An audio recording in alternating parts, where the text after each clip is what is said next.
il y a 2 boutons à cliquer. Le premier, c'est je reste dans la vie que j'avais. Le deuxième, je clique pour que ça change et pour être super heureux. Mais ça peut devenir quasiment addictif. C'est-à-dire qu'aujourd'hui, je suis dans un mode où je dévore ces livres-là en me disant quelle est la prochaine chose que je vais apprendre et qui fait que mes journées sont encore plus merveilleuses derrière, que je serai encore plus heureux, que je serai encore plus content.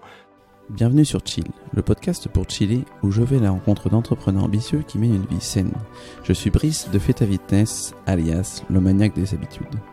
Aujourd'hui, j'accueille Antoine Pétavin. Antoine est un serial entrepreneur qui a débuté très tôt sur Internet. Il a commencé en 2000 avec un site de petites annonces pour aider les gens à se mettre en colocation.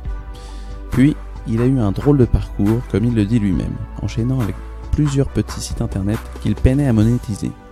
Et soudainement, le travail a fini par payer. Il a écrit un PDF en une semaine et le vend à 1000 personnes, lui permettant de gagner ses premiers 15 000 € sur Internet. En une journée, il devient amoureux de l'infoprenariat. Aujourd'hui, Antoine aime toujours autant l'infoprenariat et crée des produits qui suivent sa vie. En 2019, il décide de se lancer le challenge de lire un livre par jour. Et il se met alors à lire quelques livres sur le bien-être et la santé qui le poussent à revoir toutes ses croyances. De quelqu'un qui ne pouvait pas s'arrêter de manger, il passe à un repas par jour. Les expérimentations s'enchaînent depuis et Antoine nous parle de ses activités sportives, de ses routines et bien entendu de son alimentation, un sujet qui le passionne. Je vous laisse découvrir notre conversation, merci à tous et bonne écoute.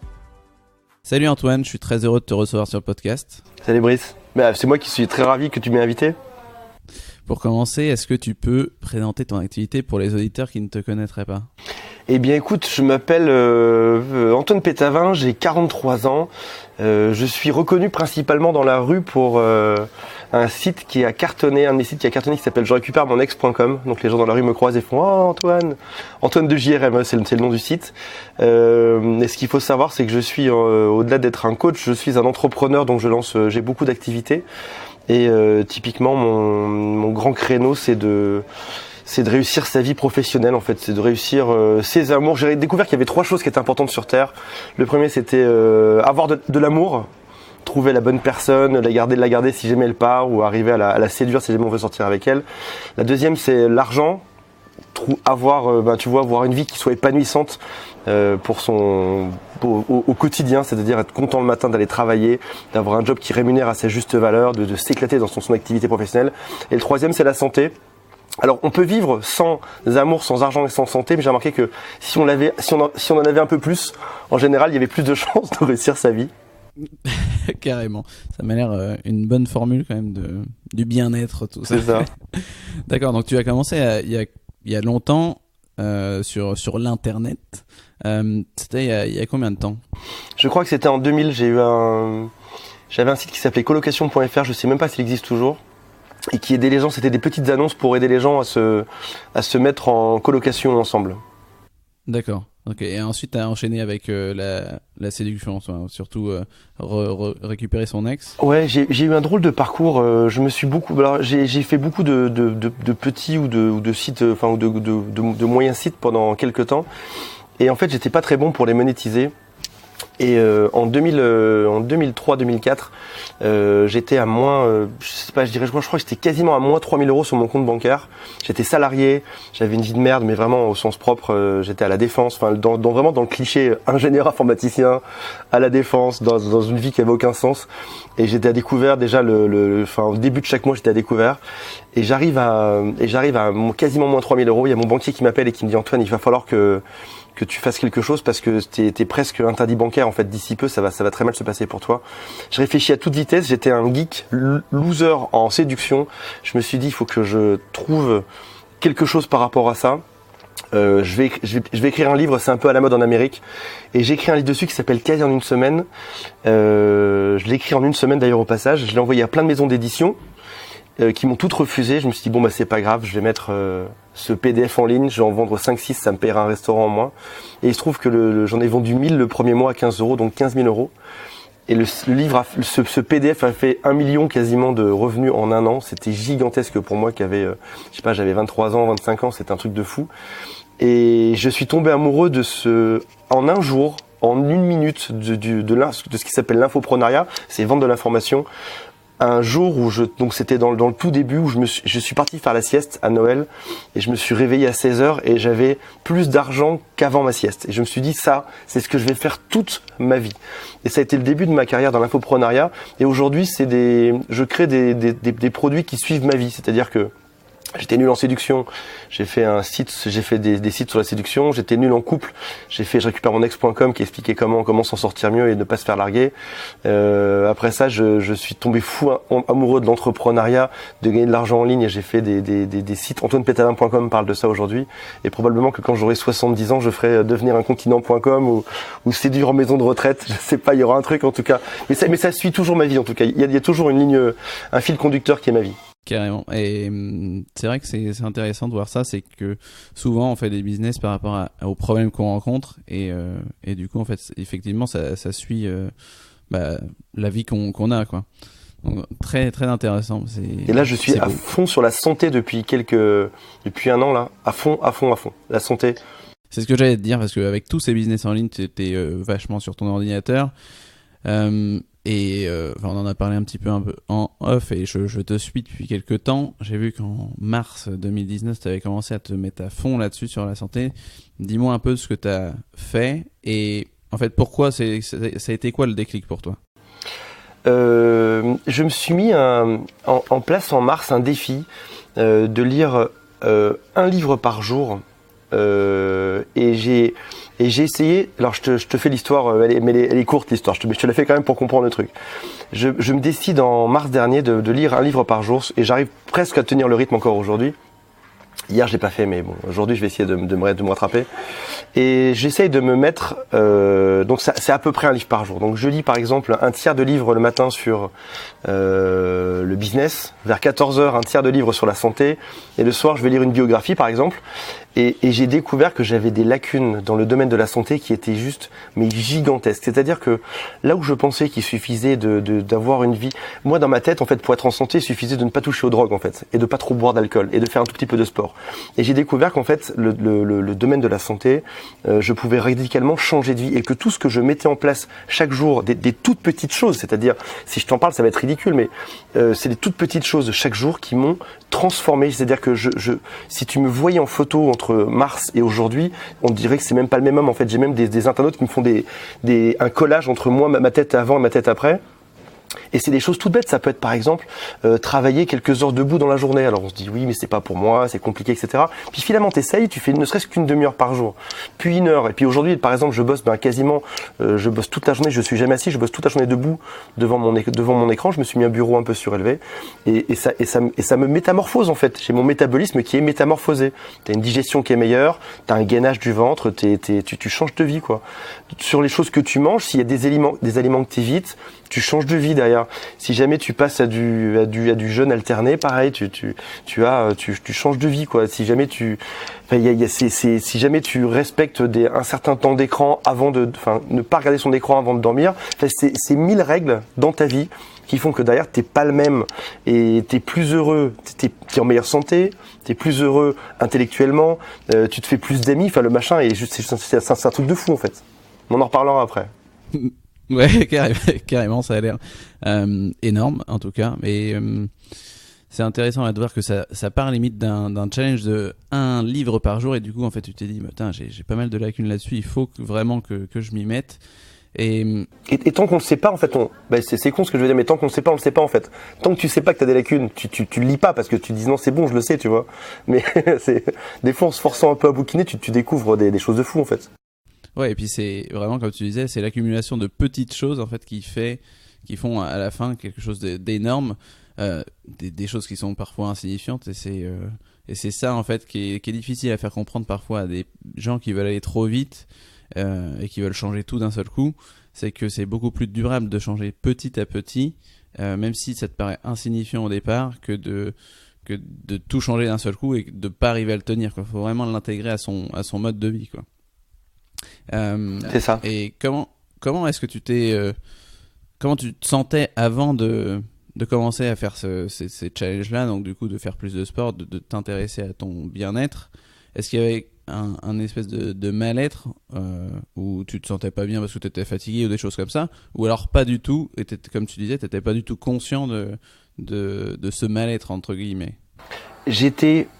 Tu sais, il y a ce qui s'appelle, c'est faire chauffer une grenouille avec de l'eau chaude, faire bouillir une grenouille.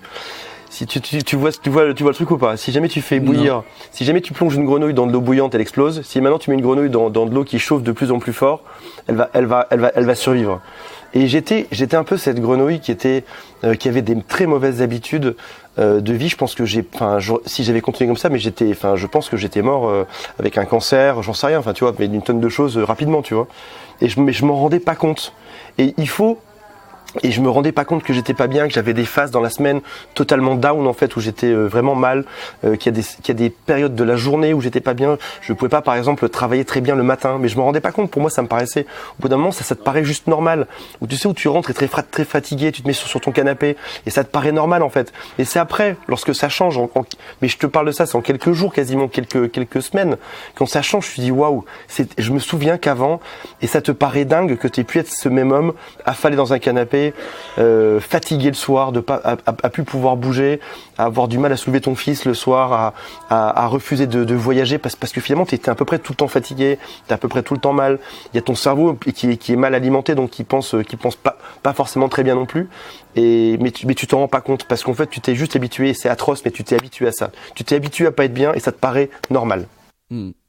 Carrément. Et aujourd'hui en fait c'est quoi vraiment ta motivation à faire tout ça? Est-ce que c'est, comme tu le disais, parce que t'as des enfants et que t'as envie d'être présent pour eux, d'être en forme, parce que t'as une vie de famille, des choses comme ça?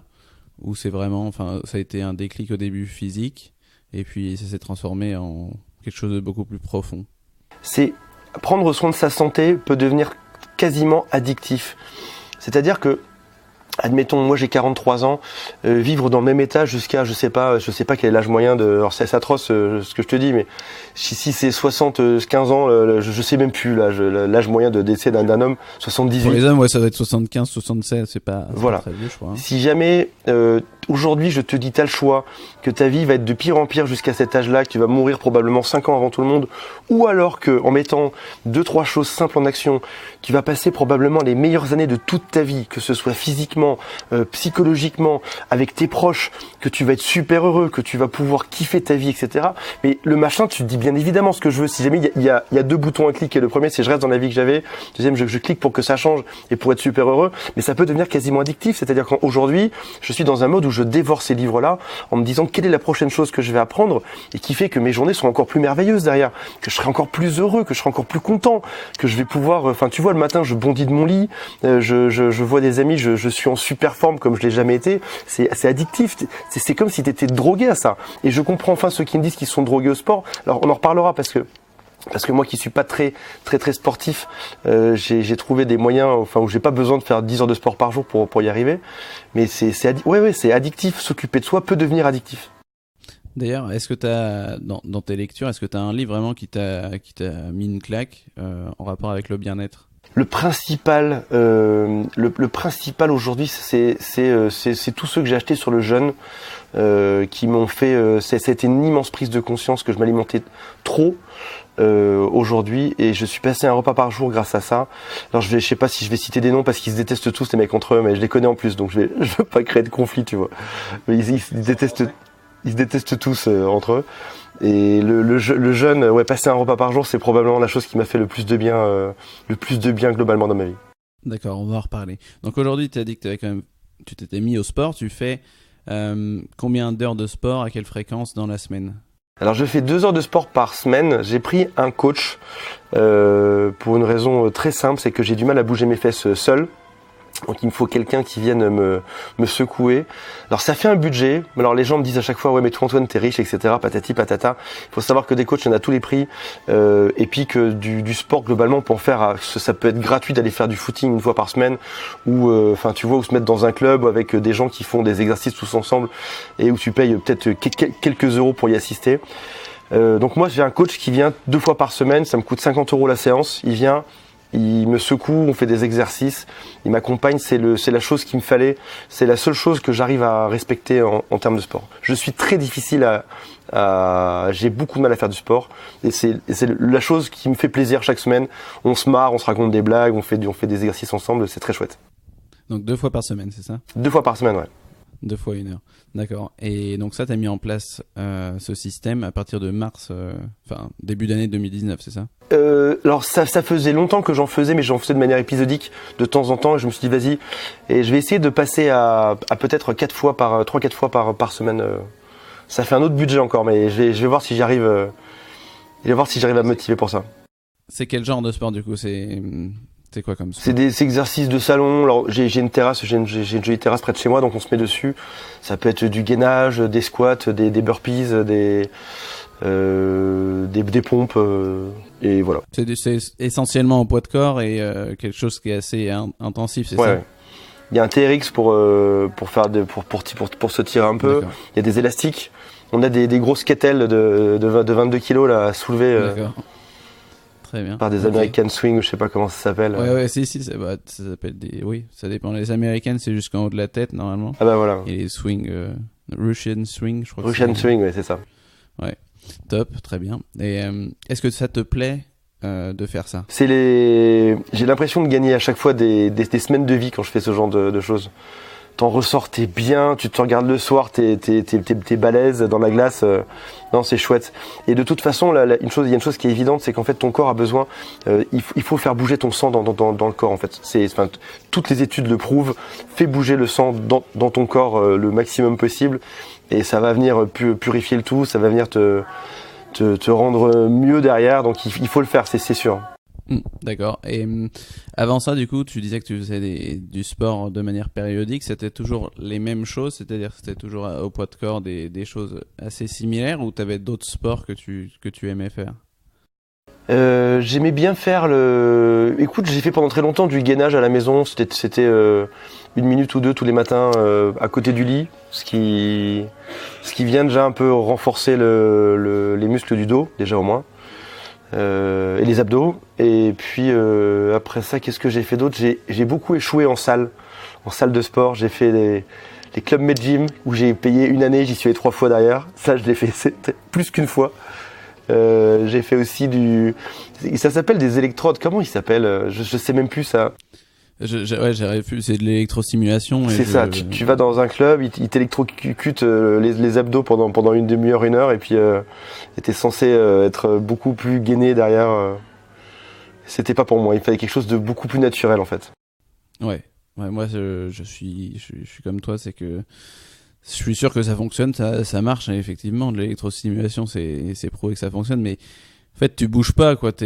Moi, ça me gêne. J'ai besoin quand même de bouger et de faire quelque chose d'assez concret que d'être immobile. J'ai l'impression que c'est trop une solution. C'est un raccourci de souvent le mec ou la meuf qui veut perdre du poids et qui fait ça, ouais. Et qui derrière va manger n'importe quoi. Ouais, non, mais je m'en fous, je vais faire ma petite séance. Ouais. Après, c'est peut-être mon objectif, c'est il est bien. A priori. Mais c'est ça. Mon objectif, il est bien sûr physique en fait. C'est bien sûr, c'est d'être beau à la fin. Mais en premier, c'est pas le premier. En premier, ce que je veux, c'est être en santé en fait. Et partant de là, se faire électrostimuler, on rentre pas dans ma catégorie santé en fait. Ouais. Ok. Est-ce que t'as un sport aujourd'hui que tu te refuses de faire et que t'aimerais bien faire ? J'adorerais refaire du squash, mais je n'ai plus le droit parce que je sais pas. En tout cas, c'est mon docteur qui m'a dit que d'un point de vue cardiaque, c'était pas très très bon. Je regrette. J'adorais ce sport. Je sais même pas si c'est vrai. Aujourd'hui, que je redécouvre que tout ce que je pensais être vrai ne l'est pas forcément. Il faut peut-être que je refasse, que j'aille réétudier la chose pour voir si c'est vrai ou pas. Parce que qu'est-ce que t'avais t'as un problème cardiaque ? J'ai un peu de surtension et on m'a dit que le squash n'était pas très bon pour ça, pour le cœur. Ouais, mais après, peut-être que maintenant, en ayant peut-être ton c'est alimentation possible. et tout ça, t'as baissé ta tension et c'est très possible. Tu devrais refaire un petit test. J'adore le squash, c'est très ludique, c'est très rigolo, j'adore ça. Je pense que tu vas pouvoir t'y remettre. Ouais. Je suis pas docteur, mais je suis pas voyant. d'accord avec ça. D'accord, top. Est-ce que tu as des conseils que tu donnerais à un entrepreneur qui veut se mettre au sport ou changer son alimentation ? Il y a, je pense qu'il y a d'abord une prise de conscience à faire qu'on n'a pas. Enfin, quand j'en parle, on a l'impression de savoir de quoi je parle. On a l'impression d'être dedans, de comprendre le truc. On se dit oui, c'est vrai, il faudrait le faire. Je pense que la première étape, c'est vraiment une vraie grosse prise de conscience. C'est d'aller sur YouTube, par exemple, avec des choses où tu vois des images de gens qui sont en forme, pas en forme, sur par exemple, des jumeaux qui vont avoir des vies totalement différentes, un avec le sport, un sans le sport, un qui mange bien, un qui mange pas bien, un qui fume, un qui fume pas, etc. Et je pense que si jamais tu as la prise de conscience, c'est un peu la chose qui va te rappeler chaque jour de pourquoi tu le fais. Quel est l'objectif que tu peux viser par rapport à ça? Si jamais c'est juste comme moi j'ai fait pendant des années, de se dire oui, ce serait mieux si j'étais en forme, bien évidemment, mais sans vraie prise de conscience derrière, t'es pas bon en fait. Tu vas pas être heureux de faire ça.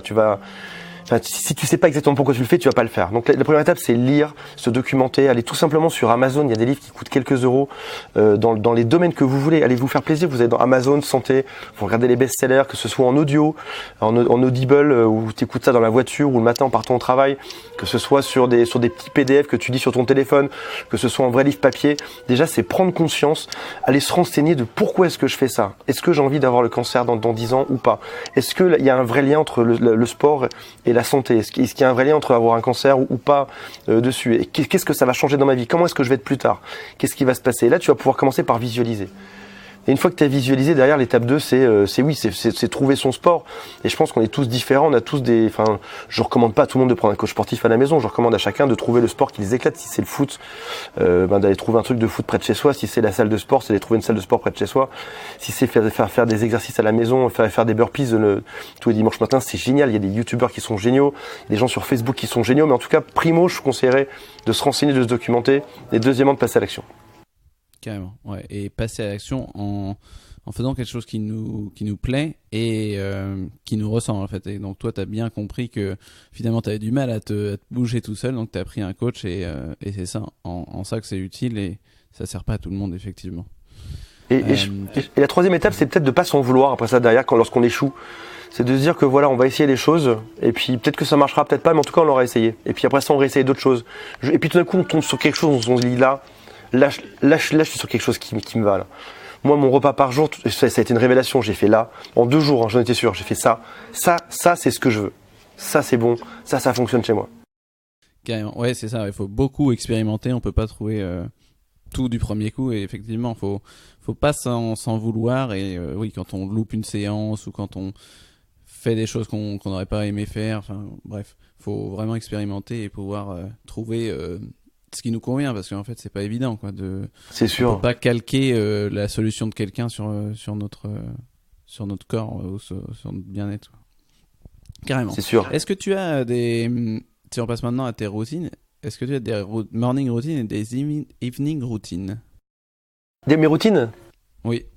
J'en ai des tonnes du matin au soir. Je crois beaucoup dans toutes les micro-routines. C'est tout ce qui fait nos habitudes. J'ai beaucoup lu sur les micro-habitudes, les micro-routines. T'as lu quoi comme livre? Ça m'intéresse. Il y en a un qui s'appelle, j'ai un doute parce que je l'ai recommandé il y a pas très longtemps, c'était pas le bon titre.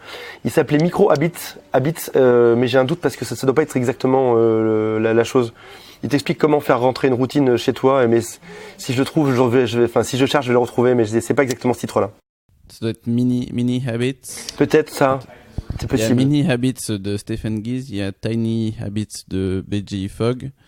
Enfin, il y a beaucoup de choses comme ça, ouais, sur les petites habitudes qui changent beaucoup de choses. Donc le matin, ouais, qu'est-ce que tu fais par exemple? Bah écoute, le matin, je me lève, alors j'ai vraiment tout étudié. Par exemple, faut-il se doucher le matin ou le soir déjà? Tu vois, alors déjà, j'ai lu que 45% des Français ne se douchaient pas une fois tous les jours, ne se lavaient pas tous les jours. Ça, c'est encore un autre problème. Mais si jamais tu fais partie de ceux qui aiment bien être propre chaque jour, et il y a une vraie question. Est-ce que tu devrais te laver le matin ou te laver le soir? Donc moi, en l'occurrence, dans mon cas, moi qui suis un créatif, il s'avère que je dois, parce que ça marche mieux pour moi, je dois me laver le matin. Donc tous les matins, tu te frottes énergiquement avec de l'eau qui est pas trop chaude pour réveiller un peu toutes les cellules de ton corps. J'ai découvert que l'eau froide avait des biens fous pour le corps. Ça mettait notamment, ça activait toutes les cellules, ça réduit tes poches sous les yeux, ça vient de faire dégonfler de la nuit, etc. Tu peux alterner douche froide et douche chaude, un peu comme les Romains dans le temps, si jamais t'as envie. Après ça, je m'habille. Alors ça, c'est encore une autre routine. J'ai décidé de m'habiller toujours de la même manière tous les jours. Et ça me vient de chez Zuckerberg et plein d'autres qui ont décidé de ne plus, ça s'appelle supprimer les micro-décisions dans sa vie. C'est-à-dire que ce qu'ils veulent, c'est avoir un temps de cerveau optimum dans la journée, donc ils ne passent pas quelques secondes même à réfléchir à comment est-ce qu'ils vont s'habiller toujours de la même manière tous les jours. Donc j'ai fait ce choix-là aussi, donc c'est un haut plutôt sombre, un jean, des chaussettes qui sont toutes de la même couleur, comme ça j'ai même pas à les mettre, à les appairer pour la femme de la ménage, moi j'ai même pas à les appairer, elles sont toutes blanches, toutes. J'en ai acheté, je sais pas, une vingtaine de paires exactement identiques. Là je suis prêt le matin dans un temps record, vu qu'en plus je mange qu'une fois par jour et je vais manger le soir, mais ça je t'en parlerai après. Après ça je vais à mon travail, j'ai découvert que mon travail devait être, pour que je sois heureux, en tout cas pour moi dans mon cas, à moins de 10 minutes de là où j'habite. Je ne peux pas travailler à la maison, parce que chez moi ça marche pas, donc j'ai pris des bureaux que j'ai localisés à moins de 10 minutes de chez moi, donc j'y vais en voiture le matin ou en vélo. En journée je bosse debout, après ça je bois de l'eau, éventuellement de temps en temps je mange un fruit en journée, c'est pas obligatoire, je bois beaucoup d'eau. Alors là je suis en train d'étudier le nombre de litres d'eau qu'il faut boire dans la journée précisément, parce que j'ai découvert que certains prônent de boire au moins 5 litres d'eau, d'autres recommandent de boire moins d'1 litre d'eau dans la journée. Il y a 2-3 écoles par rapport à ça, donc je vais faire des statistiques, je vais faire des études pour savoir qui a raison dessus ou pas. D'accord. J'essaye de réduire le café, j'essaye de passer au thé en ce moment, c'est mon défi depuis 2 semaines là. Je buvais beaucoup de café dans la journée.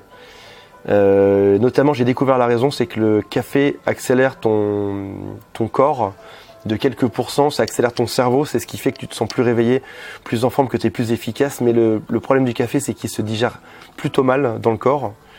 Alors que ce n'est pas le cas du thé qui a quasiment les mêmes effets. Derrière, ça accélère aussi un peu ton corps, mais ça n'a pas les mêmes effets mauvais sur ta digestion. Donc en ce moment, je fais une transition. Je passe de café à thé là depuis quelques temps. Et là, tu vois, ce matin, j'ai bu un café, vieux réflexe à changer. Mais ça, pareil, c'est une micro-habitude qu'il va falloir que je change également. J'ai découvert qu'il fallait que j'appelle au moins 5-6 personnes dans la journée pour pas devenir dingue. Donc pareil, j'essaye de mettre mon emploi du temps en fonction de ça. Alors quand j'en parle à mes amis, ils me prennent tous pour un fou, ça les fait marrer, ils me disent Antoine, on s'en fout. Alors j'espère que ça t'intéresse, j'espère que ça intéresse les gens qui écoutent, parce que derrière, en fait, ce que je veux, c'est avoir la vie la plus heureuse possible. J'essaie de justifier le fait que ça ait l'air dingue, mais c'est des habitudes.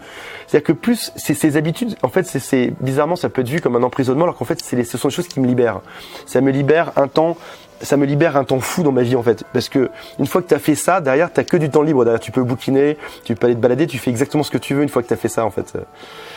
Carrément, et beaucoup de choses, je vais revenir sur pas mal de choses.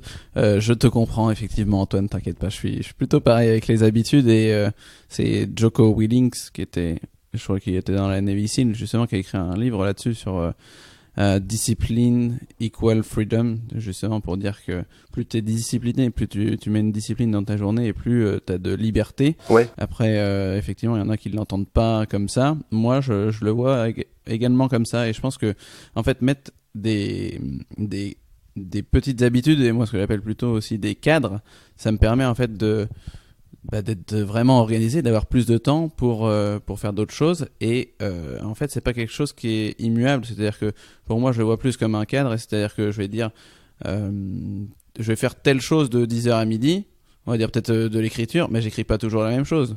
Si je dois faire du sport de 12h à 14h, je fais pas la même chose. Tu vois, les gens ils vont se dire c'est une routine donc c'est chiant, c'est toujours la même chose. Non, ouais. C'est toujours le même bloc, le même type de choses, mais au final tu vas pas faire exactement la même chose. C'est comme appeler des gens, tu vas appeler tous les jours la même personne, enfin je sais pas, peut-être, mais peut-être que vous avez beaucoup de choses à vous raconter, ouais. Mais en tout cas voilà, tu tournes, t'as des choses, c'est juste avoir un cadre qui définit un peu ta journée et qui te permet aussi moi en tout cas de me libérer un peu aussi de l'espace mental aussi, comme tu disais là, l'histoire de pas prendre de décision, enfin de diminuer au maximum la prise de décision là, avec le fait de s'habiller toujours de la même manière. Ça c'est très important aussi, parce que effectivement plus tu prends de décisions, plus ta volonté elle baisse, parce que la volonté c'est un muscle que tu entretiens, et moins tu vas pouvoir prendre de bonnes décisions à la fin de la journée. Donc effectivement réduire les décisions inutiles comme s'habiller. Bon, j'en suis pas encore là, parce que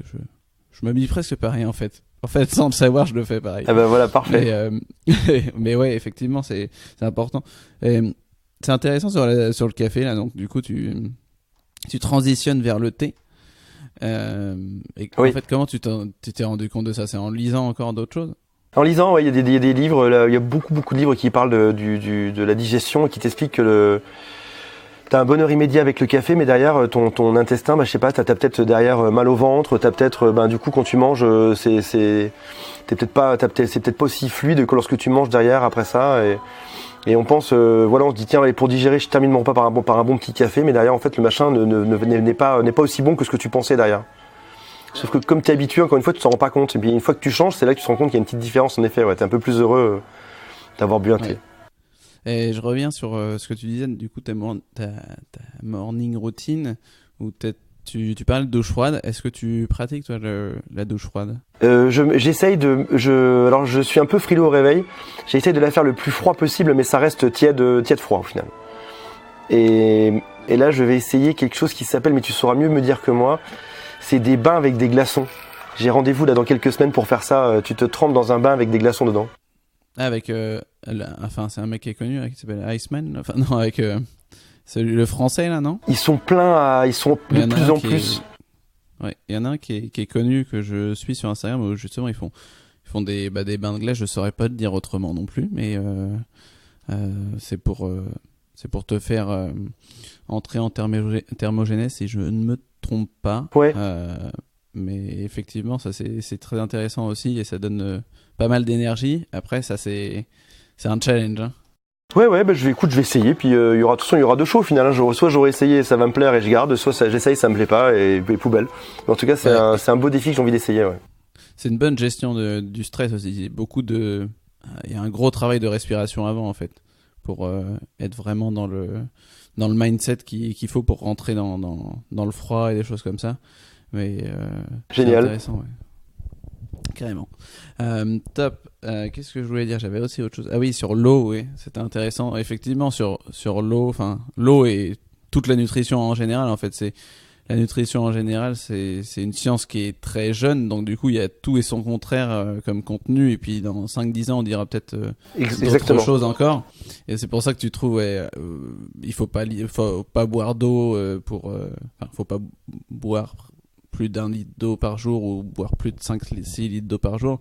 Moi, je pense qu'après, encore une fois, c'est personnel, et après, ceux qui disent il faut boire uniquement 1 litre d'eau ou même pas, je pense qu'ils disent ça parce qu'il faut effectivement manger beaucoup d'aliments qui sont riches en eau. Donc du coup, si tu manges beaucoup d'aliments riches en eau, effectivement, ça fonctionne bien. Mais si tu manges rien riche en eau, là, ça va être compliqué. Et boire 5 litres d'eau par jour, je pense que c'est bien si tu fais du sport, effectivement, si tu te dépenses beaucoup. Après, c'est peut-être trop si tu fais rien. Quoi. Tout à fait. Une fois, c'est trouver vraiment ce qui te convient et comment ça marche mieux pour toi. Ouais. Puis après, tu peux tout simplement tester, en fait, voir ce qui se passe avec ta vie. Donc, tu fais une semaine avec 5 litres d'eau par jour, tu fais une semaine avec 1 litre d'eau, tu regardes bêtement, tu fais des... Alors ça, c'est vraiment... Mais là, vraiment, on arrive sur ma partie psychopathe. Il faut pas que je révèle ça en interview en général, mais je fais des petites fiches chaque jour avec une note de 0 à 10 sur comment je me sens, comment ça s'est passé, etc. Oui, ça, j'adore. T'adores ça? Alors, attends, ça, je peux te le révéler. Ça a changé ma vie. Alors, c'est sur la santé, mais mais ça peut aussi être tout simplement sur ta vie au sens propre. Attends, je te retrouve ça. Alors, ça s'appelle les 7 clés vitales. Je note chaque jour, j'ai un petit fichier où je note chaque jour je mets une note de 0 à 10 dessus. Première clé vitale, ça s'appelle le temps. C'est est-ce que j'ai eu du temps pour moi? Donc de 0 à 10. Est-ce que, par exemple, je sais pas si ce soir je le remplis, est-ce que j'ai eu du temps pour moi, pour flâner, pour faire ce que je voulais, oui ou non? Donc peut-être qu'aujourd'hui, je sais pas, on verra. Enfin, hier, en tout cas, j'ai mis 6 sur 10, donc j'ai eu du temps, mais j'aurais pu être meilleur dedans. Le deuxième clé vitale, c'est l'espace. Est-ce que j'ai eu un endroit pour me ressourcer ou pas? Tu sais, des fois on est, je sais pas, ça peut être, je cite, c'est un exemple, t'es peut-être dans la belle famille, t'avais pas forcément un endroit pour te retrouver, ou t'as des enfants, ou t'as des copains qui étaient là, c'était compliqué. Donc t'as pas forcément une bonne note, mais des fois oui. Troisièmement, c'est est-ce que je suis dans un... Je note que... Oui. Je note que la belle famille n'est pas un très bon espace pour toi. Non, mais je dis ça, non, c'est un exemple, j'adore ma belle famille. Je rigole. Troisième clé vitale, c'est la non-violence. Alors que ce soit physique, verbal ou psychique. Est-ce que je suis dans un endroit qui est non violent? Donc hier c'était 10 sur 10, donc bravo.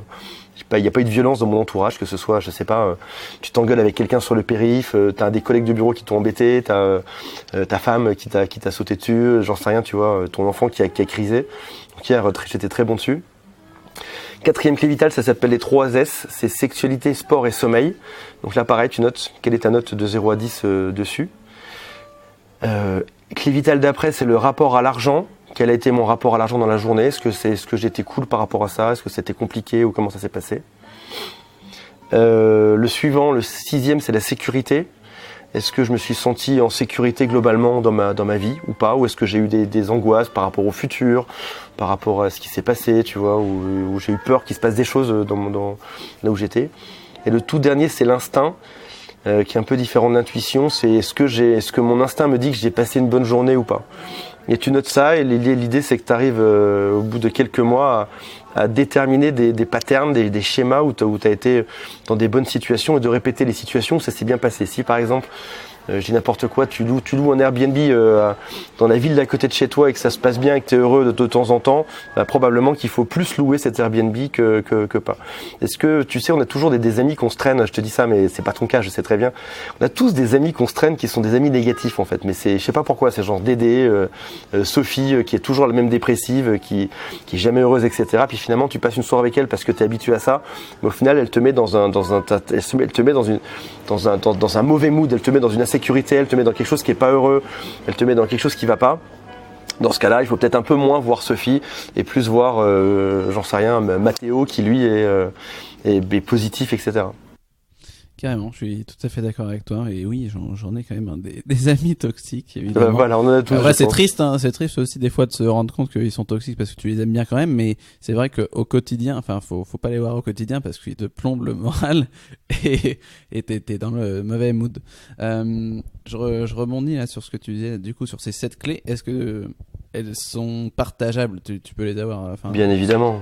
Bien évidemment. Ok, donc je les mettrai pour les auditeurs curieux et puis je m'en servirai sûrement aussi. Il faut essayer, puis si ça se trouve, tu t'essayes et ça te plaît pas. Hein. Si ça se trouve, au bout de 3 jours, tu dis non, écoute, j'ai pas envie d'utiliser cette clé vitale. Et j'avais une question, d'accord. D'abord, j'allais dire d'accord sur du coup cette clé, tu le fais, c'est de manière digitale du coup, et à quel moment de la journée? Plutôt avant de dormir. J'écris ça plutôt avant de dormir. Et puis il y a aussi après ça, dans toutes ces routines, je veux rester libre, c'est-à-dire que je peux aussi avoir des jours où il y a absolument 0 routine, je vais pas écrire, je fais exactement ce que je veux. C'est-à-dire que les routines, la nutrition, le sport, ça reste un plus dans ma vie. C'est-à-dire que c'est pas une obligation. Je reste. Si jamais j'ai des amis à la maison tout le week-end et qu'on va faire n'importe quoi, voilà, tant mieux. On va faire n'importe quoi tout le week-end, on va manger, on va boire de la bière à 10h le matin, tant pis quoi. Enfin, tant mieux. Toujours en numéro 1, vivre. Et numéro 2, si jamais t'as envie, si jamais t'es motivé, si jamais tu te dis putain, allez, aujourd'hui c'est mardi, j'ai vraiment envie d'aller de faire un petit défi de nourriture, sport ou autre, génial, tu te lances dedans, tu notes tes clés vitales à la fin, tu te mets dedans et t'as une information en plus, mais ça reste un plus dans ma vie. Ça me fait penser à la règle que je me fixe et que je donne à mes clients et aussi que je donne à tous les épisodes du podcast, mais je vais la répéter. Du coup, c'est 80%, c'est le nouveau 100%. Donc ça veut dire que si tu atteins 80% de ton objectif, tu as atteint 100%. Donc ça veut dire que si tu te dis je dois faire du sport, et faire attention à ma santé 5 jours sur 7, que ça soit 5 jours ou 4 jours sur 7, finalement, c'est très bien, tu as atteint ton 100%.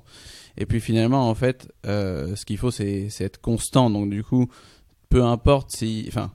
j'allais dire ça, mais non, en fait, je vais pas dire comme ça. 80%, ça peut être aussi sur l'année. Donc ça veut dire que si tu as des week-ends et des semaines où tu sais que tu vas être avec tes potes, ça va être la bringue, comme on dit dans le sud et tout ça, sur l'année et finalement sur 12 mois, 80%, qu'est-ce que ça fait? Ça fait à peu près 10 mois quoi. Donc ça veut dire que tu as 2 mois de fête du slip quoi. Exactement. Pendant moi tu fais exactement ce que tu veux.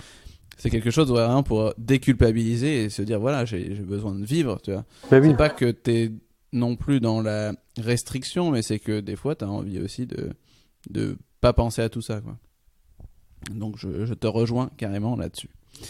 J'ai réalisé ça en fréquentant des sportifs de haut niveau qui m'ont dit que, je leur ai dit mais vous, j'imagine que vous buvez pas d'alcool, vous faites pas la fête, etc. Ils m'ont dit mais détrompe-toi, en fait, on en fait probablement même encore plus que les autres, encore plus.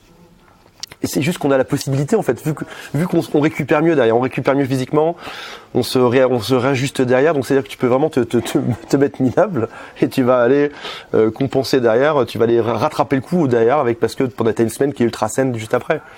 Et t'as pas envie de te mettre minable tous les jours, en fait, ça sert à rien, tu vois. Ouais, non, mais carrément, et sur l'alimentation, c'est pareil, c'est que on se dit, voilà, lui, il doit manger un brocoli et des du poulet tous les jours, alors que c'est pas le cas. Voilà, et alors que c'est vrai que quand je faisais beaucoup plus de sport, il y a eu un moment où je faisais beaucoup plus de sport, je mangeais beaucoup de choses saines, mais beaucoup de choses aussi malsaines. Je mangeais n'importe quoi et je grossissais pas du tout, en fait, parce que tu dépenses tellement que t'as pas besoin, quoi. Donc effectivement, il y a pas les personnes qui sont en bonne santé aussi se font plaisir, c'est-à-dire entre guillemets se font plaisir sur des aliments qui sont pas réputés comme sains, quoi. Hier soir, et si ça peut décomplexer qui que ce soit. Là, je suis à Genève pendant 2 jours pour aller au Festival du Rire à Montreux, là, qui est à 1 heure de route d'ici. Et donc j'ai rencontré il y a des fans dans la région qui sont là, donc j'ai été les rencontrer hier soir. J'avais pas mangé de la journée. Et bien évidemment, ma femme me dit, viens, on va se faire une fondue savoyarde. Donc imagine, t'as pas mangé depuis 24 heures, t'arrives sur une fondue savoyarde, mais c'est pas tout en fait. Comme les fans étaient là, ils ont commandé du champagne, il y avait du vin blanc, il y avait c'est catastrophique. La soirée était globalement, d'un point de vue alimentaire, était catastrophique. On s'est couché tard, etc. Derrière, tu dois digérer des litres et des litres de fromage fondu, mais parce que j'ai une vie saine à côté, parce que je m'occupe de moi. Ce matin, je me lève et d'une, j'ai pas la gueule de bois, et deux, j'ai bien digéré, et de trois, enfin, j'ai pas, dans le temps, j'avais 2 jours, 3 jours pour m'en remettre. Là, le lendemain matin, t'es bien, t'es OP, tu peux recommencer, quoi. Tu vois, quasiment, je pourrais quasiment refaire la même ce soir, tu vois, t'es au top, quoi. Enfin, ça passe, le machin passe, quoi. Alors que je me souviens qu'il y a 1 an de ça, enfin, c'était impossible. J'avais 2 jours de bad derrière, 2 jours pas bien, avec mal au crâne le matin. J'ai pas eu de gueule de bois depuis que j'ai démarré ces jeunes de 24 heures. J'ai pas eu une seule gueule de bois. C'est-à-dire que ton corps, t'as un putain de corps tu deviens super-héros, en fait. Tu deviens un Avenger, en fait. Ton corps, il peut tout bouffer derrière, tout. Il a une capacité à s'en mettre en place, c'est incroyable. À 43 ans, tu vois. Ouais, ça c'est beau. Ça c'est bravo, en tout cas, pour ça. Au cours des 5 dernières années, quelle nouvelle croyance, attitude ou habitude a le plus amélioré ta vie ? J'ai beaucoup changé. En quelques années, j'étais dans mais tu connais pas ça, t'es encore trop jeune toi, mais j'étais dans une espèce de course à l'argent, à la réussite, un truc sans fin, et je suis passé dans un monde, dans une course à l'envie, en fait, c'est-à-dire trouver ce qui me fait envie et le faire. Et j'ai découvert que dans toute notre vie, on se met souvent des impératifs, on se met souvent des choses qu'on n'a pas forcément envie de faire, mais on se dit parce que ce serait bien pour plus tard, parce que ça va rapporter de l'argent, parce que si, parce que ça. Alors qu'au final, je pense qu'on fait le mauvais choix. Si tu pars de l'envie, de ton envie profonde, tu auras probablement plus de chances de réussir ton truc derrière. Sur ton business, par exemple. Si jamais tu cherches le plus rentable, tu vas faire peut-être quelque chose qui sera pas exactement ce que tu as envie de faire au final. Alors que si tu pars de l'envie, si jamais tu as une envie qui est profonde, il y a plus de chances, et d'une, que ça marche, que ça se vende mieux, et de deux, tu as plus de chances d'être heureux derrière en plus, parce que c'est vraiment ce dont toi tu as envie. Et pour savoir de quoi tu as envie, ça paraît simple, mais en fait il faut chercher. Je te donne un exemple. Est-ce que je suis fait pour vendre des formations sur la santé ou pas ? Eh ben, j'ai fait le test. Donc, j'ai créé une formation. J'ai noté, enfin voilà, est-ce que j'ai eu du bonheur à faire ? Donc, je l'ai noté dans mon petit cahier. Et après ça, je l'ai vendu. Est-ce que ça a eu du succès ? Oui ou non ? Mais comme j'étais heureux de le faire, comme c'était chouette que ça s'est vendu, génial, tu vois, le truc est bon. Donc ça, je peux recommencer en fait à le faire. De même que peut-être que si j'essaye d'autres types de formations dans d'autres domaines, ça me plaira pas. Et donc pour ça, en quelques années, j'ai commencé à faire des tests sur qu'est-ce qui me faisait vraiment envie. Est-ce que, par exemple, voyager dans un pays différent par jour pendant 365 jours, est-ce que c'est mon truc ou pas ? D'instinct, je me dis waouh, génial, cool, tu vois. Et puis en fait, j'ai découvert que non. Si je voyage plus que 2-3 fois par mois, ça me plaît pas en fait. J'ai pas envie de ça. Je veux pas. Mais si t'as pas essayé, tu le sais pas derrière. Donc ma vie est devenue une espèce de grand test de l'envie, savoir ce qui me plaisait vraiment, dégager tout ce qui est nocif et venir tester en permanence. Et il y a des gens qui me disent de l'extérieur, ils me disent Antoine, ta vie n'a aucun sens, on comprend rien à ce que tu fais. Et en fait, j'ai la plus belle vie du monde. Je teste. Et je découvre tout ce qui me fait envie. Et je crois qu'à 43 ans, j'ai enfin réussi à me découvrir, ce qui est rare. Et je pense que je me connaissais pas il y a 5 ans de ça. Parce que je me suis jamais autorisé à découvrir ce qui me faisait vraiment envie. Relation de couple. Est-ce que toi, ce que tu as vraiment envie, c'est d'être en couple à deux? Ou est-ce que tu as envie d'être libertin? Ou est-ce que tu as envie d'avoir jamais d'enfant dans toute ta vie? Ou est-ce que tu as envie d'avoir une meuf différente par semaine ou par soir ou par mois? Enfin, tu vois, ou même pour une femme, tu vois, on est souvent bercé, on a souvent l'impression que notre envie ou ce qu'on est réellement au fond de nous, c'est ce qu'on fait aujourd'hui. Mais en fait, ce qu'on est aujourd'hui, c'est principalement de l'héritage de notre famille, de notre culture, de notre éducation. C'est ça qu'on est aujourd'hui. Et une fois que tu arrives à dépasser ça, à te dire je ne suis pas que le produit de mon éducation, de ma culture ou de ce qu'on m'a appris, je suis peut-être autre chose, dans ce cas-là tu passes dans d'autres choses. On t'a toujours appris qu'il fallait se marier, être en couple, avoir 3 enfants. C'est peut-être pas ton cas aujourd'hui, tu vois. On t'a toujours appris qu'il fallait faire 3 repas par jour, plus un goûter, un goûter à 16h, plus un goûter. Mais c'est peut-être pas ton cas aujourd'hui, t'as peut-être pas envie de ça. C'est juste que ce que t'as hérité dans ton éducation, ça a été ça. Mais c'est pas exactement ce que tu veux. Tes parents t'ont toujours appris qu'il fallait partir 2 fois en vacances par an, mais c'est peut-être pas ça qu'il te faut. Ton père t'a appris qu'il te fallait avoir un bon job, avoir un job respectable, être chef d'équipe, j'en sais rien. Mais c'est peut-être pas ça ton truc. Toi, tu as peut-être envie de devenir musicien. Et je fréquente beaucoup de gens qui ont fini par trouver ce qui leur faisait envie. Et s'il y a bien une chose au monde que tu peux pas nier ça, c'est l'envie, quoi. C'est la chose qui doit gérer ta vie. Et il y a aussi quelque chose, c'est qu'une fois que tu arrives à trouver qui tu es vraiment et quelles sont tes envies, c'est que tu deviens, il y a un terme qui était très à la mode il y a quelques années, ça s'appelle être aligné. C'est-à-dire que c'est vraiment toi. Ça c'est toi, en fait. Et tu arrives sur le vrai toi, qui tu es vraiment derrière. Et personne ne remet en cause une personne qui est alignée. À partir du moment où tu seras aligné, quand tu vas faire tes offres, que ce soit sur Internet ou dans ton job, quand tu seras vraiment toi, personne t'en mettra en cause. Si tu dis mon coaching vaut 1 million parce que t'en es persuadé, les gens iront le signer, ils iront l'acheter. Si tu dis moi ce que je veux c'est devenir musicien, c'est ça que je vais faire, personne t'en mettra en cause derrière. C'est beau. Bref, je bois tes paroles. Toute cette tirade pour te dire, j'ai se découvrir. Et j'en ai encore plein à découvrir. Je sais pas qui je suis vraiment aujourd'hui. Je vais le découvrir dans les mois, années qui viennent. Donc tester ses envies continuellement, effectivement, pour apprendre à se connaître et être aligné avec ses valeurs. Oui. Tout à fait, c'est beau. De quelle mauvaise habitude tu aimerais te débarrasser? La e-cigarette. Ça, si je pouvais. E-cigarette. Ouais, e-cigarette. Ça fait combien de temps? Et le café, ouais. Ça fait combien de temps que tu fumes ça? Ça fait des années ça fait depuis aussi jeune que je me souviens que je fume. Je suis passé à la e-cigarette jusqu'à ce que je découvre les études disant que c'était extrêmement nocif là il y a quelques semaines. Et j'aimerais beaucoup m'en séparer. Ouais. C'est très très très difficile. Tu fumes vraiment continuellement Tout le temps. En plus, je suis tout le temps dans mes bureaux. Il y a rien qui m'en empêche. J'ai même pas de. Tout le monde dans mon domaine en plus vapote. C'est très très difficile. C'est même devenu une espèce de micro-habitude, on en parlait tout à l'heure. Quand je réfléchis, mon cerveau va se mettre, il y a une espèce d'ancrage, mon cerveau va se mettre en mode réflexion et trouver des bonnes idées quand je vais vapoter. Enfin, tu vois le truc ou pas? Donc il faut que j'arrive à la remplacer par quelque chose d'autre que je trouve. J'ai essayé l'hypnose, ça marche très bien, mais du coup, voilà, j'ai plus de. Enfin, il faut vraiment que je me reprogramme. Ouais, t'as dit le mot, hein, c'est vraiment se reprogrammer et c'est tout est une question d'habitude et c'est arriver à trouver une autre chose en fait ancrer autre chose justement pour pouvoir avoir les mêmes habitudes, avoir le même résultat. Souvent quand on veut changer une habitude, on essaie de changer directement la routine, mais il faut vraiment se prêter prêter attention au déclencheur et fournir la même récompense. Donc c'est vraiment ça. Toi, ta récompense, c'est de réfléchir, d'avoir une sensation d'avoir un cerveau qui marche à fond. Donc il faut que tu arrives à changer cette routine pour que tu aies aussi cette même sensation. Donc c'est ça aussi qui est. Après c'est long aussi et c'est comme tu dis, c'est beaucoup de tests, tester beaucoup de choses. Est-ce que si je change ça par j'en sais rien, balancer une petite balle en l'air, peut-être, je sais pas, exactement, un truc exactement. Comme ça, ou alors chercher aussi. Ouais, donc c'est ça que tu cherches. Toi, c'est ce que tu cherches avec la vaporette, ça se dit comme ça? Je sais pas si ça se dit comme ça.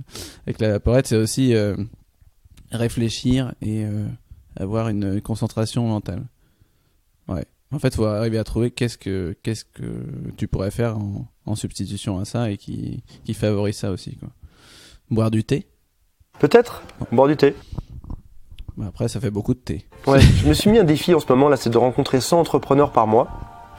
Donc tu es mon 137e ou 6e là en 2 mois, enfin en 1 mois et demi du coup. Et je me renseigne beaucoup. Par mimétisme, on peut se découvrir aussi, savoir comment est-ce que eux font pour gérer ça, etc. Donc c'est des questions à poser. Ouais, carrément. Mais je te partagerai peut-être une ressource aussi dessus, un mec Avec qui plaisir. est spécialisé là-dedans. Ok. Est-ce que tu as une curieuse habitude ou une chose inhabituelle pardon, que tu adores? Non, j'ai pas ça. Non, j'ai pas ça. Une curieuse habitude, j'en ai tellement en fait. Mais je suis bizarre à la base. Hein. Quand tu me fréquentes, je suis vraiment bizarre. J'ai une concentration d'à peu près 3 secondes. Là déjà, c'est un exercice pour moi d'être aussi longtemps focus sur quelque chose. Ouais. Ouais. Carrément. Ok, donc ça c'est... Non, mais je suis bizarre, mais c'est-à-dire que c'est les, enfin pour moi c'est les gens qui, pour moi c'est tous les autres qui sont bizarres en fait, mais non mais j'ai un quotidien très bizarre, ouais. Très bizarre, très bizarre. Ouais. D'accord. Si on passe maintenant à ton alimentation, donc on a parlé très brièvement, mais que tu commençais à faire un repas par jour, ce qu'on appelle le Warrior Diet. Qu'est-ce que tu peux me dire sur tout ça? Je me suis fixé, alors j'ai commencé à étudier quelque chose qu'on ne m'a jamais appris, moi en tout cas. Mes parents ne me l'ont pas appris, je leur en veux pas, ils ne l'ont pas appris. Comprendre ce qu'on mange et l'effet qu'il y a sur les calories, sur les intestins, les aliments qui se mélangent bien ensemble, les aliments qui ne se mélangent pas très bien ensemble. Donc je suis en pleine étude dessus là depuis quelques mois. Je découvre, j'oublie, je redécouvre. J'ai mis mon repas à 6h30 le soir, donc à 18h30, parce que je voulais qu'il y ait quelques heures entre mon repas, la fin de mon repas, et le moment où je me mets allongé, où mon corps se met allongé et ne digère plus. Donc c'est un peu plus tôt que ce que je faisais avant. Avant, je dînais vers 20h, 21h ou même plus tard. Donc là, j'ai vraiment mis ça beaucoup plus tôt. Je me fixe que si jamais j'ai de la compagnie, des invités ou autres, je mange comme tout le monde en même temps que tout le monde, il n'y a pas de souci. Je mange exactement ce que je veux. Ça peut être hier soir, une fondue savoyarde qui était délicieuse au passage. Ça peut être vraiment n'importe quoi. Mais j'essaye déjà, en mangeant une fois par jour, tu as ton estomac qui se réduit, donc tu manges pas les mêmes proportions qu'avant. Tu arrives à satiété beaucoup plus rapidement. Et j'essaye de faire attention à ce que je mélange typiquement. Je sais pas, je dirais, tu vois, un contre-exemple, c'est pizza, tu vois, c'est du pain, du pain, de l'huile, de la charcuterie, des trucs, c'est pas bon. J'essaye de manger beaucoup moins de pain que dans le temps. Je pensais pas que le pain était si mauvais pour la santé, au passage. Moi qui étais élevé dans une tradition très française où on mange du pain à tous les repas à peu près. Et voilà, qu'est-ce que je peux te dire de plus? C'est lent, c'est un lent apprentissage de ce qu'il faut ou ne pas manger, de ce qu'il faut manger ou ne pas manger. Réduire le sucre, beaucoup. D'accord. Je mange quasiment plus de sucre. Et comment c'était venu tout ça en fait? En lisant, tu t'es tombé sur le jeûne intermittent, des choses comme ça. Et tu t'es dit tiens, il faut que je teste ça. Ouais. C'était juste au départ un test du coup. Ouais, je me demandais si... Moi je suis à la base un très gros mangeur, je mangeais non-stop, je pouvais manger un bout de pizza le matin au réveil, je pouvais manger des pâtes à 10h le matin en fait, qu'importe, je mangeais par plaisir, quand j'étais triste je mangeais, quand j'étais heureux je mangeais, quand j'avais du temps je mangeais, j'ai toujours eu peur de manquer d'énergie. Et de découvrir que ton corps est plus fort quand tu arrêtes de manger, c'est une révélation pour moi. Je peux faire plus de pompes, je peux faire 150 ou 200 pompes quand je suis à jeun, alors que j'y arrive pas quand je mange 3 fois par jour. Ça c'est intéressant. Ouais. C'est vrai que le corps a une capacité à trouver de l'énergie, même quand on lui en donne pas directement, parce qu'il y a tellement de ressources, en tout cas, à moins que tu aies fait des ultramarathons, et là bon, tu commences à plus avoir trop de ressources, mais sinon tu as vraiment les ressources en toi, quoi. Et ne serait-ce que, mes premiers essais de jeûner 72 heures, de 3 jours, c'est de découvrir que je vivais bien, que ça se passait bien, etc. De pousser jusqu'à une semaine, que ton corps il est toujours là, il est toujours impeccable, c'est une révélation. En fait, tu découvres que oui, ton corps vit bien. En fait, il n'y a pas besoin de ça. De découvrir aussi que les tests sur les souris disent qu'une souris vit 50% de plus si elle est sous-alimentée. Enfin, toi, ce que tu veux au final, c'est vivre le plus longtemps possible. J'imagine, tu vois, t'as envie de vivre le plus longtemps possible en fait. Donc tu te dis oui, si une souris vit 50% de plus. Alors sur les humains, ils savent pas encore précisément parce que ça prend quelques générations pour avoir les bonnes infos, mais tu te dis oui, je veux vivre 50% de plus, enfin peut-être pas 50%, mais 20% de plus que les autres. Plus en forme. Ouais, carrément, c'est effectivement prouvé que manger moins, pas non plus être en carence, mais manger dans des quantités un peu moindres, effectivement ça fait ça accroît ta longévité. Que effectivement surconsommer, là, t'es sûr que tu vas pas aller jusqu'à 90 ou 100 ans. Encore que, il y a effectivement toujours des cas exceptionnels, mais dans la majorité des cas, c'est pas ce qui va t'arriver si tu manges un peu, c'est sûr, beaucoup trop, quoi. Et puis t'as une peau, tu vois, en au bout de quelques jours, tu obtiens une peau de bébé, t'as la peau qui, je sais pas, qui a une texture qui est plus sympa, t'as les cheveux qui poussent plus, mais comme un ado, je sais pas. Il y en a qui disent, alors je sais pas si c'est vrai ou pas, il y en a qui disent que ça a guéri leur cancer, d'autres qui disent qu'ils ont retrouvé la vue grâce à ça, qu'ils voyaient flou, qui revoient bien derrière. Enfin, tu as des ongles qui sont, j'ai jamais eu des ongles pareils en fait, mais comme, je sais pas, comme si t'étais une femme enceinte bourrée d'hormones en fait, tu vois, c'est un truc de fou, t'es moins malade derrière. Enfin, c'est juste dingue, les effets sont hallucinants. Les effets sont hallucinants en quelques jours. Ton corps change. La peau, j'ai jamais eu une peau aussi belle sur le visage. Mais en clair, pour les auditeurs qui ne voient pas, là, je vois un mec, on dirait qu'il a 20 ans, il a des cheveux, c'est Jackson 5, Non, c'est que du plaisir. J'avais la peau toujours un peu rouge, en fait, j'avais toujours des espèces de plaques, des petits boutons, c'était compliqué, quoi. Je perdais mes cheveux, enfin là mes cheveux ils reviennent, quoi. J'ai la peau qui est toute belle, c'est incroyable. Je croise des copains là que j'ai pas vu depuis un an, ils me disent mais qu'est-ce qui t'arrive Antoine, qu'est-ce que tu utilises comme crème, c'est quoi ton truc, c'est quoi ton secret? Le secret c'est juste que je bouffe moins qu'avant, quoi. Et j'ai pas faim en fait. J'ai pas faim en fait. C'est-à-dire que tu penses, le premier réflexe c'est que tu te dis que si jamais tu manges une fois par jour, tu vas crever de faim toute la journée. Je n'ai pas faim en fait, je n'ai pas faim. J'ai faim vers 17h, 17h30, 18h, c'est-à-dire juste avant de manger comme tous les humains sur Terre. Ouais, et ce qui est intéressant en fait, c'est que, encore une fois, quand t'es dans le process de trop manger, de faire des choses comme ça, tu te rends pas compte que finalement t'as une mauvaise peau ou des choses comme ça, jusqu'à temps que tu changes et tu te dis mais en fait finalement j'ai une plus belle peau, on va faire ça, et c'est peut-être ça aussi le plus dur à comprendre pour les gens qui le font pas encore, c'est que ils voient pas vraiment le mal entre guillemets de continuer dans ce qu'ils font, à manger peut-être n'importe quoi, parce que ils voient pas qu'ils sont anormalement fatigués, en fait, ou anormalement ils se rendent pas compte, des choses comme ça. Ils se rendent pas compte. D'accord, donc du coup, un repas par jour, et tu te restreins pas du tout. Je mange ce que je veux. Ce que tu veux. Okay. J'essaie juste de réduire. Après ça, il y a quelque chose qui est très intéressant quand tu manges un repas par jour, c'est que tu vois vite quelle est la chose qui te met mal ou qui te met bien. Si par exemple, je vais manger, si dans ce repas par jour, je vais manger hier soir par exemple, typiquement, fondue savoyarde. Je vois que mon cycle de digestion a été long. Enfin, la nuit, je me suis réveillé 2-3 fois, j'ai eu soif, etc. Là où dans le temps, comme j'étais globalement pas bien, c'était mélangé, c'était pas clair de savoir précisément quel aliment marchait bien sur moi ou pas. Là, du coup, tu as quand même une espèce d'analyse. Tu vois directement ce qui marche ou ce qui marche pas, en fait, direct. Si jamais je mange trop de pain, pareil, je sens que je suis pas au top, quoi. Donc, d'instinct, en fait, t'as même pas à réfléchir, en fait, d'instinct, tu mangeras moins de pain la fois d'après, en fait, tout bêtement, quoi. Ouais, carrément. Et est-ce que tu as des envies en fait tout au long de la journée, ou c'est vraiment assez calme et tu arrives à pas penser vraiment à la nourriture en fait? Non, j'ai pas faim. Alors il y a juste des cas de figure comme mon gamin.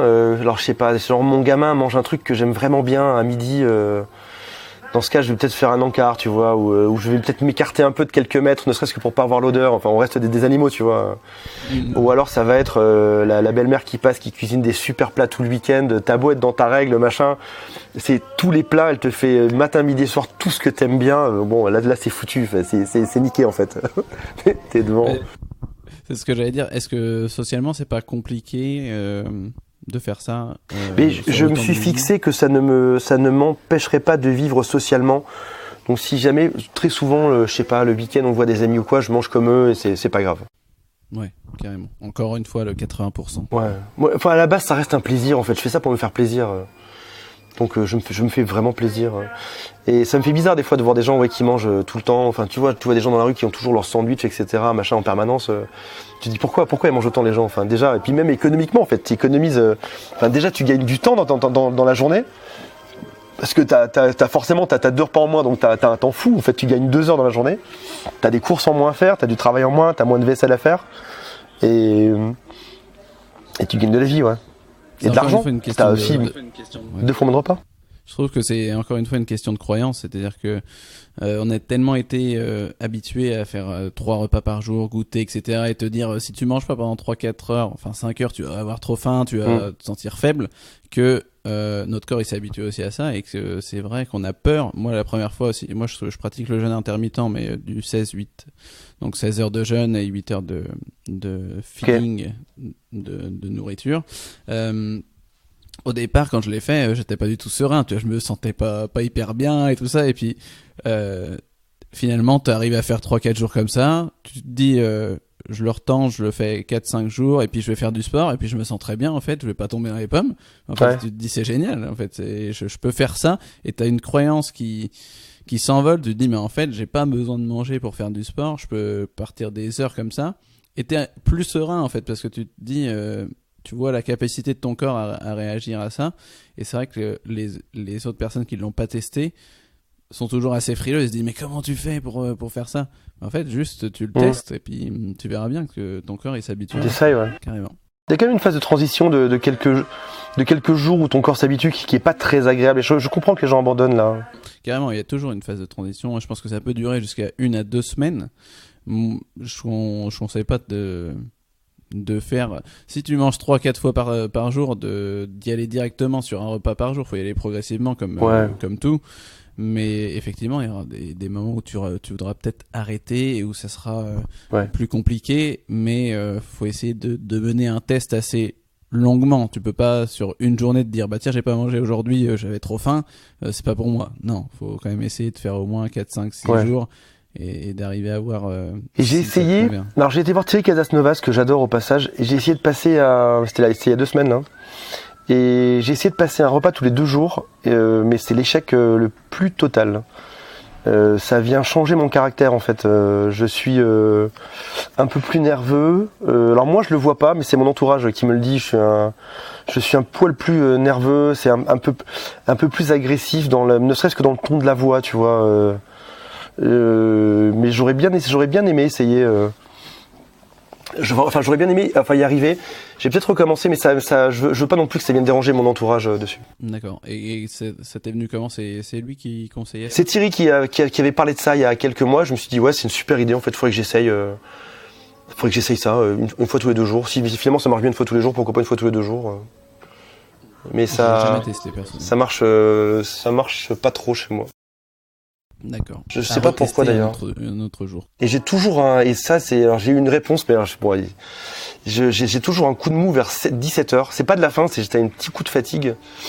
Et c'est quelque chose qui s'expliquerait par le fait que toute la population a ce coup de fatigue, mais on s'en rend pas forcément trop compte par défaut. Donc faut que je trouve une manière de compenser ce coup de fatigue de 17 heures tous les jours. Ouais. Une petite marche, ça se trouve. Peut-être bien, ouais. Si on passe maintenant à tes loisirs, il y a une question que j'aime bien poser, c'est si tu n'avais plus ton boulot demain, qu'est-ce que tu ferais de ta journée? C'est difficile, tu sais, je suis un entrepreneur du web. Ma vie entière est centrée autour de mon travail en fait. Mais les gens que je rencontre, même hier soir, tu vois, c'était des gens qui suivaient mon site ou mes pages réseaux sociaux. C'est difficile, je sais pas. J'ai pas de. Je suis passionné, c'est difficile, c'est de m'enlever ça, c'est compliqué. Je suis passionné par ce que je fais. Je suis le seul qui court le matin travailler. J'adore ça en fait. T'impactes le monde un peu différemment tous les jours, un peu plus tous les jours. C'est passionnant. Je sais pas ce que je ferais. J'ouvrirais peut-être un. Tu ferais la même chose. Ouais. J'ai envie de m'acheter un camion à pizza en ce moment. Ah ouais? Je sais pas si c'est très bon. Ça vient contredire tout ce que j'ai dit jusqu'à présent. Tu vois, ça c'est bizarre. Voilà, on arrive dans mes bizarreries. Je peux penser tout et son contraire, mais simultanément. Et ça, je trouve que c'est quelque chose de vraiment très humain en fait. C'est que on est plein de contradictions. Et pourquoi pourquoi un camion à pizza? Parce que je trouve qu'il y a j'aime bien je trouve qu'il y a quelque chose de très convivial à ça, dans l'odeur, dans les gens qui viennent, dans le truc. Je trouve ça chouette. J'aime bien l'objet, j'aime bien le business, c'est chouette. Et en même temps, tu vois, je pense que je reviens avec mes 80%, tu vois. Toi, tu fais ton travail de pizzaiolo. T'es pas obligé d'en manger tout le temps. Et puis les gens non plus qui viennent, ils vont pas en manger tous les jours. Donc, c'est vrai. Du coup, tu contribues à leur 20% de fait du slip. Donc, je pense que ça se tient. C'est vrai. D'accord. Qu'est-ce que tu fais du coup en dehors du travail? T'es plutôt famille, amis, des choses comme Je fais que ça. Toute ma vie est centrée sur mon travail. C'est atroce à dire, mais j'ai appris à être très lucide sur moi aussi aujourd'hui. Et la plupart de mes voyages sont pour ça. Là, tu vois, on va en Roumanie demain voir Antoine BM et Jean Rivière. Mais j'ai un grand plaisir à ça. C'est des gens qui me. Il y a un moment donné, en fait, et alors j'ai essayé d'expliquer ça à une personne hier soir là. C'est qu'à un moment donné, en fait, j'ai été habitué avec ma famille, avec mon travail d'avant. Je bossais à la Défense. J'ai été habitué à être quelqu'un de différent plein de fois dans la journée. C'est-à-dire que tu es différent le matin avec ta femme, tu vas utiliser certaines phrases. Quand tu vas travailler à la Défense, tu t'habilles de manière différente, tu mets un costard cravate et tu parles de manière différente, plus soutenue. Quand tu vas voir ton grand patron, tu parles encore de manière différente. Avec tes collègues de travail, tu vas parler différemment. En réunion, tu vas parler différemment. Le soir, tu vas t'habiller différemment. Tu vas te remettre en t-shirt et tu vas rigoler avec tes enfants, etc.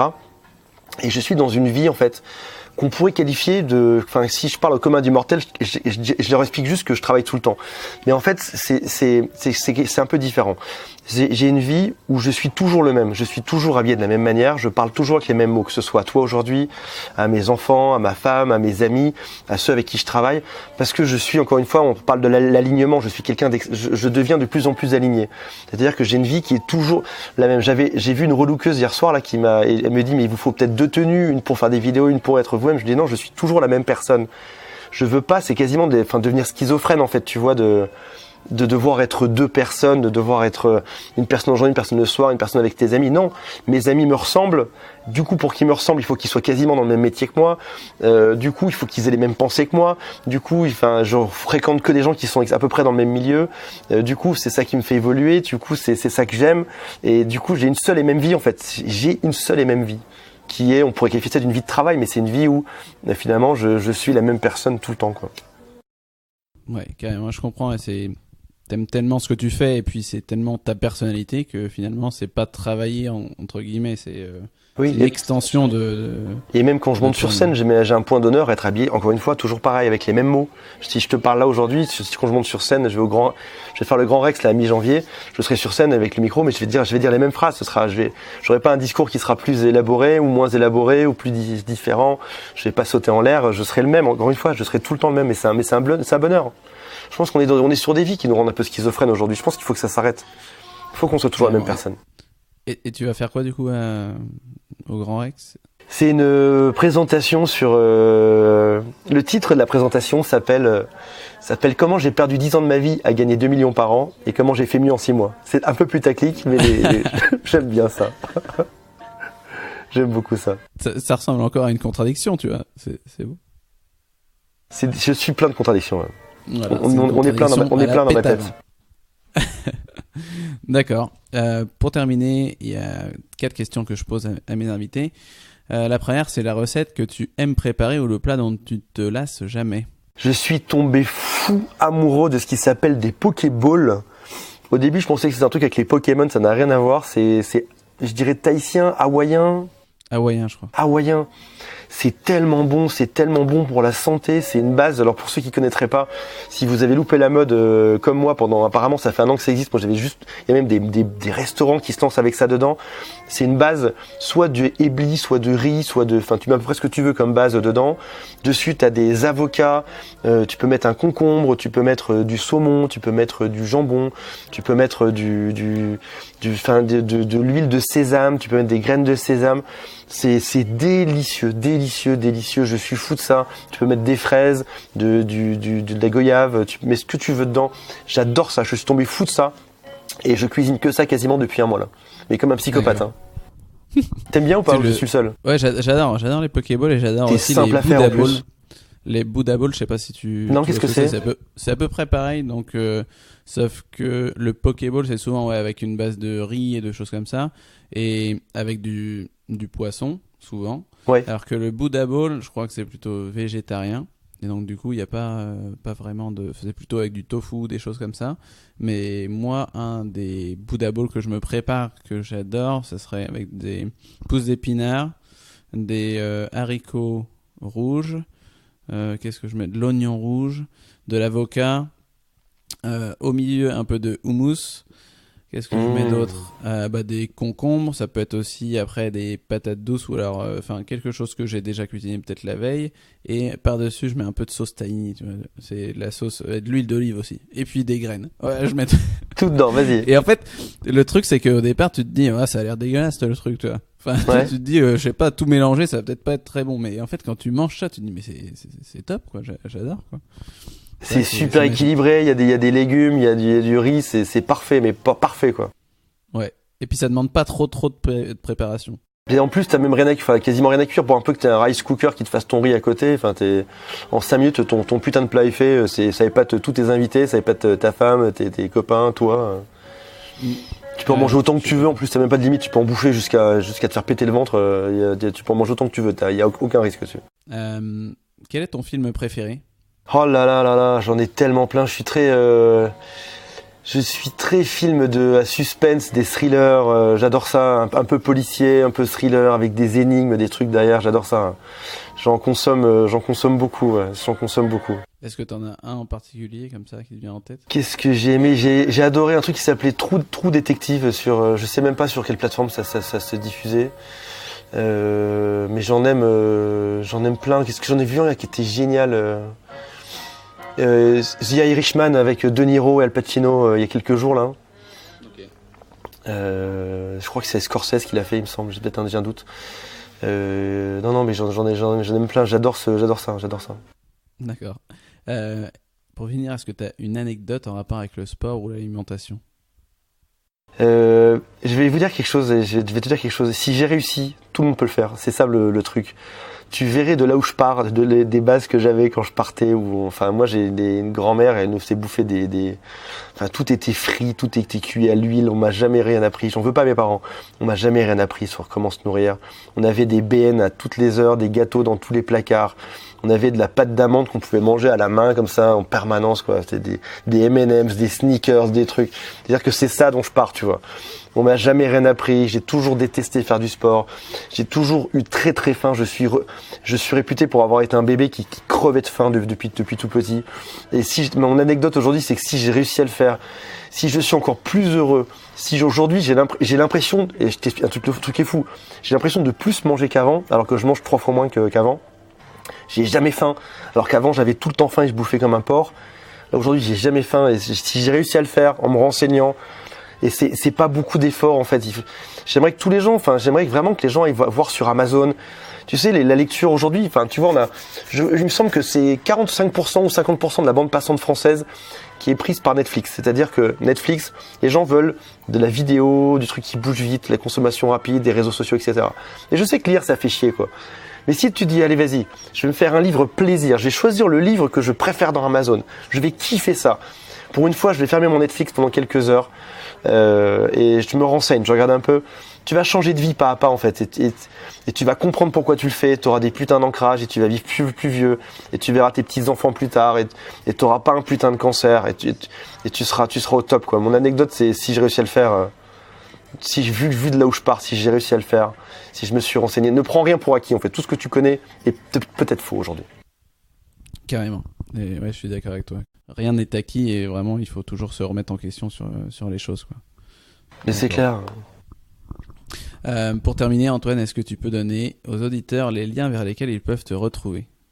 AntoinePétavin.com, il y a tout dessus. C'est avec un Y dedans. Je vous laisse trouver comment ça s'écrit. Tapez-le dans Google, vous allez tomber dessus. Ouais, de toute façon, je mettrai effectivement les liens vers ton site et puis peut-être aussi vers Instagram. Merci Antoine d'être passé sur le podcast. Avec grand plaisir. Ciao. Salut, bye. Merci d'avoir écouté cet épisode jusqu'au bout. J'ai encore besoin de vous pour 2 petites minutes. Si l'épisode vous a plu, je vous invite à laisser un avis sur iTunes ou Apple Podcast. C'est ce qui m'aide le plus à gagner en visibilité. Pour ce faire, rien de plus simple, lancez iTunes depuis votre ordinateur ou Apple Podcast depuis votre smartphone. Cherchez Chill by Brice Pellerin, allez dans la section notes et avis et laissez un avis. Merci de soutenir ce podcast et à bientôt pour un nouvel épisode.